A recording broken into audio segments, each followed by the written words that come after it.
When my daughter, Elea, first started talking about an imaginary friend, I didn't think much of it. All kids have imaginary friends at some point, it's just part of childhood. But something about the way she spoke of Mr. Closet unsettled me. "He lives in my closet," she said one night while I was tucking her in, "but he only comes out when Mommy and Daddy aren't here." I smiled at her innocence, but I couldn't ignore the way she said it so matter-of-fact, like she truly believed it. "Oh yeah?" I asked, smoothing down her blanket. "And what does Mr. Closet look like?" She hesitated for a moment, then shook her head. "I don't know. He doesn't like lights." Something about that made my skin crawl, but I chuckled anyway, trying to shake it off. "Well, tell Mr. Closet good night, and time for bed." She giggled, rolling onto her side. "Okay, Daddy, good night." For the first few weeks, it was harmless. Sometimes I'd hear her whispering to herself in her room or giggling as if someone had just told her a joke. Once, I found her sitting cross-legged in front of her closet, staring at the door with a vacant smile. "What are you doing, sweetheart?" I asked. "I'm waiting for Mr. Closet to wake up," she said. A chill ran down my spine. Still, I brushed it off as childhood imagination. But then, things started to change. A few nights later, I woke up to a sound I couldn't quite place. A soft, rhythmic scratching. It wasn't coming from our bedroom, but from down the Halele's room. I got up, rubbing my face as I shuffled toward her door. I cracked it open just enough to peek inside. She was sitting up in bed, eyes wide open, staring at her closet. "You're not asleep, sweetheart?" I whispered. She turned her head slightly but didn't look at me. "Shh, Daddy," she whispered. "Mr. Closet wants to come out." A shiver ran through me. I stepped inside and flipped on the light. The scratching stopped immediately. I looked at the closet. The door was shut. My heart pounded as I reached for the handle and pulled it open. Nothing, just her tiny clothes hanging neatly, a few pairs of shoes, and some stuffed animals in the corner. I let out a breath and turned back to her. "Sweetheart, it was just a dream," I said, tucking her back in. "There's nothing in there." She didn't argue. She just stared at me for a moment, then rolled over. That night, I barely slept. Over the next few days, I started noticing strange things. Our cat, Simba, refused to go near Lea's room. Normally, he was a curious little thing, poking his nose into every corner of the house. But now, he would sit at the threshold of her door, tail fluffed up, staring at the closet with wide, unblinking eyes. One evening, I tried to carry him inside. The moment I stepped across the threshold, he panicked. He dug his claws into my shoulder and scrambled out of my arms, hissing and yowling as he bolted down the hall. I stood there for a moment, rubbing my shoulder, staring at the closet. Then, Elea's voice broke the silence. "He doesn't like cats," she said. I turned to her. "Who doesn't?" She blinked at me. "Mr. Closet." I forced a smile. "Well, maybe he's allergic," I joked. She didn't laugh. That night, I found her sitting in front of the closet again, sliding a piece of paper under the door. "What are you doing, sweetheart?" I asked. She didn't look up. Mr. Closet asked me to draw him a picture. I reached down and picked up the paper. It wasn't a typical childish scribble. She had drawn a figure tall, impossibly thin, with long bony fingers and a wide, unnatural grin stretching across its face. Its eyes were nothing but two empty black circles. A lump formed in my throat. "Does he look like this?" I asked, my voice tight. She nodded, her expression brightening. "Yes, he told me he likes me a lot." That night, I locked her closet. By morning, it was open again. After that night, I couldn't shake the uneasy feeling that had settled deep in my gut. Something was wrong. I told myself it was just a child's imagination, but the locked closet door opening by itself gnawed at me. I had locked it. I was sure of it. That morning, when Elea came down for breakfast, I decided to press her about it. "Sweetheart," I said, as she climbed onto her chair, rubbing the sleep from her eyes. "Did you open your closet last night?" She shook her head and took a bite of her cereal. "No, Daddy." "Are you sure?" She nodded. "I don't open it. Mr. Closet does. A chill ran down my spine. How? She blinked at me as if it were the most obvious thing in the world. He doesn't like doors. I forced a smile, trying to keep my voice light. Well, I don't like doors that open on their own. She giggled, but it wasn't the carefree laugh I was used to. It was quieter, like she knew something I didn't. That night, I decided to test something. After putting Elia to bed, I grabbed a roll of duct tape from the garage and taped the closet door shut. Thick strips, layered over the edges. I even pushed her toy chest in front of it for good measure. If the door was open in the morning, I'd know something was seriously wrong. I barely slept that night, lying awake, listening. The house was silent, but the silence felt wrong, like it was holding its breath. Then, at around 3 a.m., I heard it. A slow, deliberate peeling sound. The tape. I sat up in bed, heart pounding. Another sound followed, wood scraping against the floor. The toy chest. I threw off the covers and rushed down the hall. I hesitated for a second before opening LAA's door. She was fast asleep, curled up under her blanket. But the closet door, wide open. The tape lay in curled, discarded strips on the floor. The toy chest had been pushed aside, as if it weighed nothing. I stepped closer, every hair on my body standing on end. The closet was dark, too dark, like the inside of it swallowed the light. I reached for the pull string to turn on the closet light. My fingers trembled. Just as I touched it, something moved inside. I yanked my hand back. A faint shuffling sound deep in the darkness, like something shifting just out of sight. My breath hitched. I slammed the door shut and pressed my body against it, heart pounding in my ears. The silence stretched. I could hear my own shaky breathing, the blood rushing in my head. Then, a whisper, right against the wood. I don't like doors. I staggered backward, my knees nearly giving out. Elia stirred in her bed, her tiny voice breaking the silence. Mr. Closet doesn't like when you do that, Daddy. I turned to her, my mouth dry. Elia, who is Mr. Closet? She rubbed her eyes and sat up slightly. I told you, he lives in there. I swallowed hard.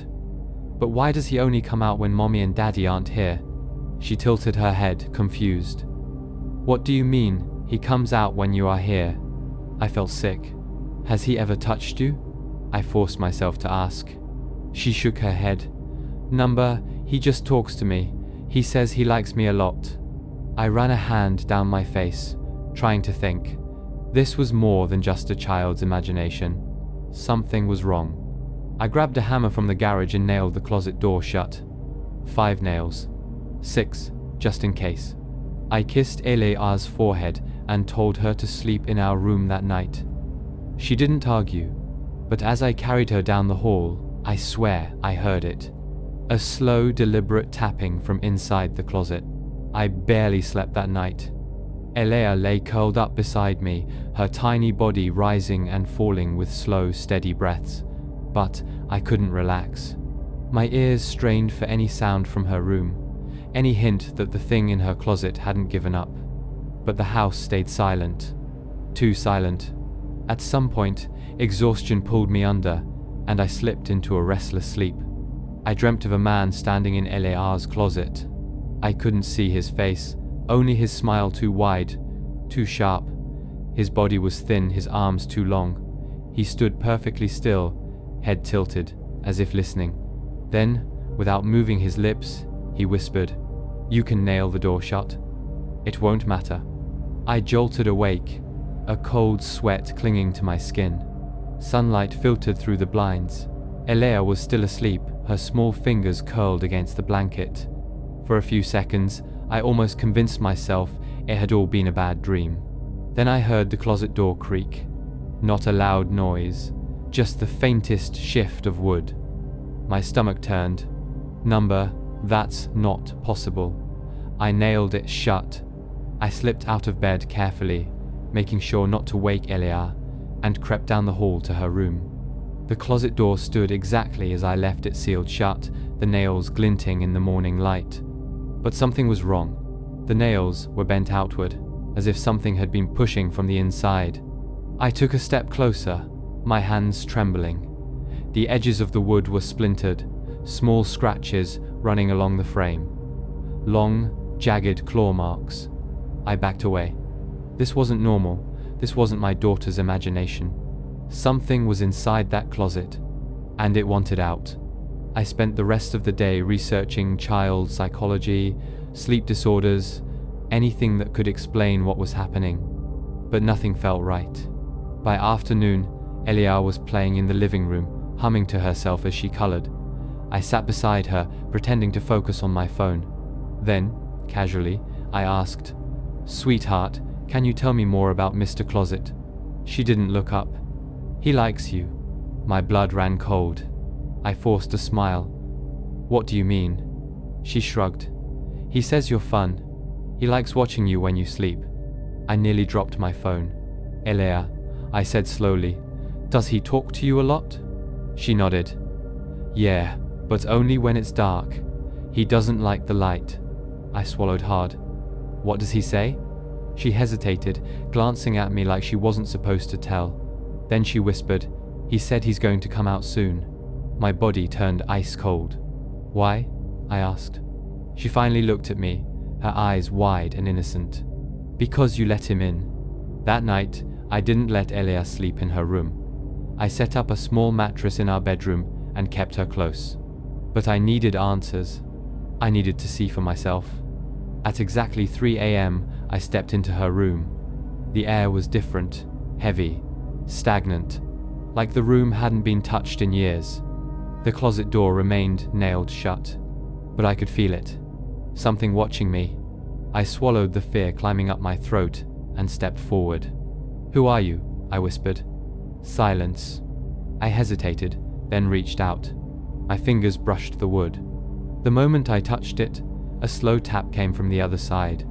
Once, twice. Then a deep, rasping voice whispered back, "You already know me." The nails rattled. The door shuddered. And in the tiny gap between the wood, a single smiling eye appeared. I stumbled back, my breath caught in my throat. The eye behind the closet door was too large, the sclera an unnatural shade of yellow, the pupil small, black, hungry, fixed on me through the tiny gap between the warped wood. It wasn't human. I couldn't move. I couldn't think. Then the door shuddered violently, as if something inside was pressing its entire weight against it. The nails groaned, bending further outward. "Let me out." The voice was deep, wet, like something speaking through a throat full of sludge. I bolted. I didn't stop running until I was back in my bedroom, slamming the door shut behind me. My hands were shaking so badly I could barely turn the lock. Elia was still asleep on the mattress beside my bed, her small form rising and falling peacefully. I dropped to my knees beside her, pressing a hand to her back to reassure myself that she was real, that she was here. Whatever was in that closet, it wanted her. And it wanted me. The next morning, I called someone. A priest. A psychic. A paranormal investigator. I didn't care what they called themselves, I just needed someone who knew what this was. The man I found wasn't what I expected. He was old, maybe in his 70s, his hair completely white. He introduced himself as Father Deschamps, though he made it clear he hadn't been affiliated with the church in a long time. When he stepped into my house, he froze. His gaze drifted toward Elia's room. His expression hardened. "It's been here before," he murmured. A chill crawled up my spine. "What does that mean?" He turned to me. "Tell me everything, every detail." So I did. I told him about the tapping, the whispering, the thing in the closet. I told him how the nails had bent outward as if something inside was stronger than I was. His face darkened. "You didn't just find this house, did you?" I hesitated.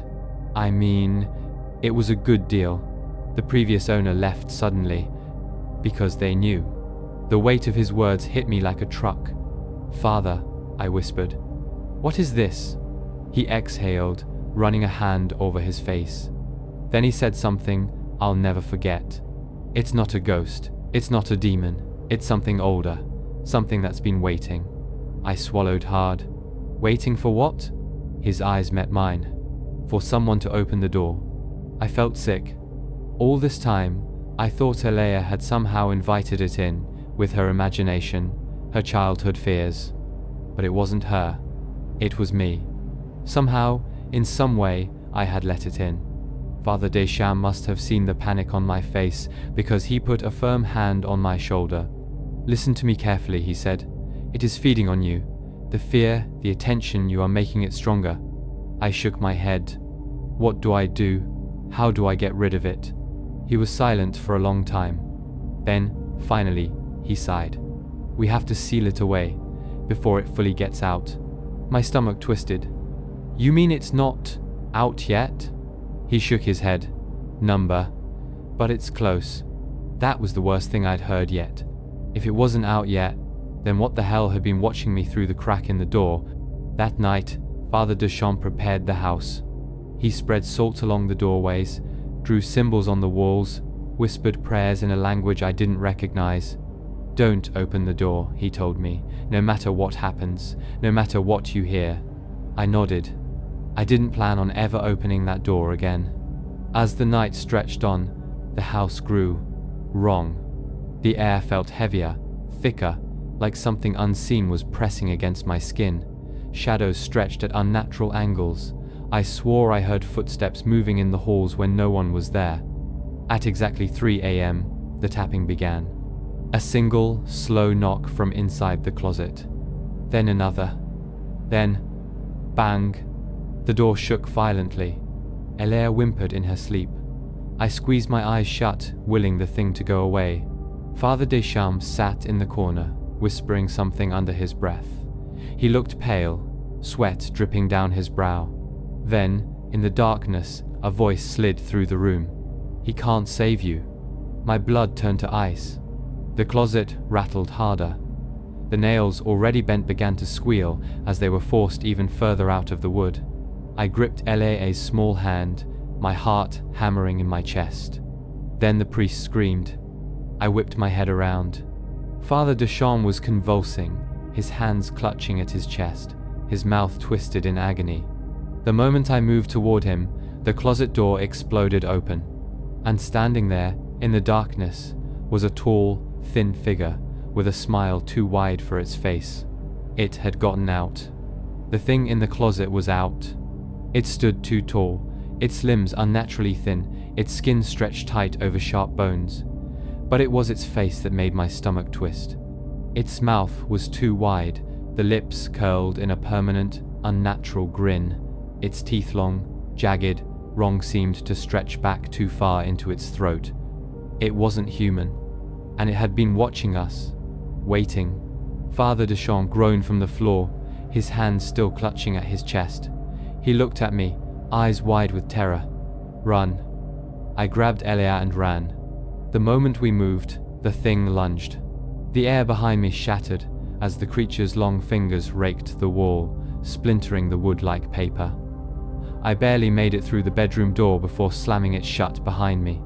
My breath came in gasps. My arms tightened around Elia, who was still half asleep, her small hands clinging to my shirt. "Mama?" she mumbled, her voice thick with exhaustion.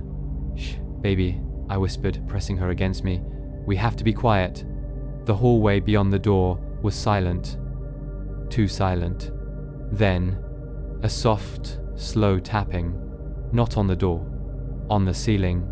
I looked up.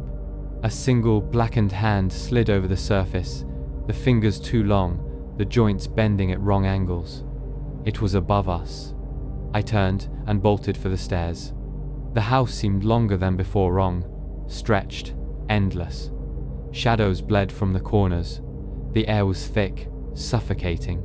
Then I heard it. A wet, rasping breath right behind me. I didn't look back. I couldn't. I reached the front door and yanked it open. Slam. The door shut on its own, the force nearly ripping my fingers off. My heart stopped. Slowly, I turned. The thing stood in the middle of the living room. Its head was tilted, its face frozen in that grinning horror. Its chest rose and fell, as if mocking breath. It took a step forward. Then another. The closer it got, the colder the air became. My breath plumed white in front of me. My fingers ached from the sudden chill. Elia whimpered in my arms. Then, from upstairs, a scream. Father Deschamps. My stomach twisted. I had left him. The creature's grin widened. It took another step, and then it stopped. It twitched. For the first time, something shifted in its expression.